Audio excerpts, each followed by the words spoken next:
नमस्कार, मेरा नाम लवन्या सिंह राजपूत है। मैं चौथी कक्षा की छात्र है।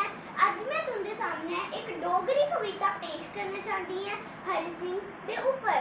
आज जिन्ना भी तुझे पता है कि हरि सिंह का आज जन्मदिन है, मतलब उनका बर्थडे, उनका जन्म होया है इस दिन। तो चलो शुरू करते हैं डोगरी कविता। जम्मू दे किंग महाराजा हरि सिंह तुस रोंदे घोड़ियों पर सवार, दौलत बनदे है बेशुमार। तुंदी बंदूखें दी उच्ची आवाज, फड़ी दी होंदी तेज तलवार।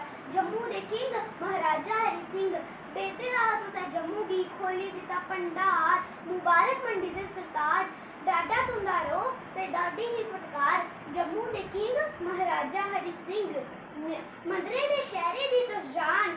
भारत माता कन्नै तुसें कराया जम्मू कश्मीर दा मिलान। जम्मू कंदा तुदा मता मता समान। महाराजा हरि सिंह जी अमर रहे। जय डुग्गर, जय मां डोगरी, जय हिंद, जय भारत, जय हिंद।